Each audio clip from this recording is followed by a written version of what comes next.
40 நாட்கள். 40 நாட்கள். 40 என்பது விவிலியத்தில் முக்கியமான எண்ணாகும். 40 என்பது தயாரிப்பு, மனமாற்றம், சோதனை மற்றும் கடவுளின் வல்லமையை வெளிப்படுத்தும் காலமாக பார்க்கப்படுகிறது. மோசே 40 நாட்கள் சீனாய் மலையில் கடவுளோடு இருந்தார். 10 கட்டளைகளை வாங்கினார்.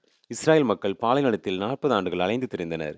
மோசே எழுதிய விடுதலைப் பயணம் நூல் பிற்காலத்தில் 40 அதிகாரங்களாக பிரிக்கப்பட்டது. நோவா காலத்தில் 40 நாட்கள் பெருமழை பெய்தது. பழைய காலத்தில் தவறு செய்தவருக்கு 40 கசையடிக்கு அதிகமாக கொடுக்கக்கூடாது என்பது சட்டம். சவுல், தாவீது, சாலமோன் அரசர்கள் 40 ஆண்டுகள் ஆட்சி செய்தனர். எலியா 40 நாட்கள் உண்ணா நோன்பிருந்து ஒருவை மலையை நோக்கி பயணம் செய்தார். இயேசுவும் தனது பணிவாழ்வின் தொடக்கத்தில் 40 நாட்கள் உண்ணா நோன்பிருந்தார். இயேசுவின் 40 நாட்கள் நோன்பை நினைவுகூரும் வகையில் 40 நாட்கள் தவக்காலமாக கடைபிடிக்கப்படுகிறது.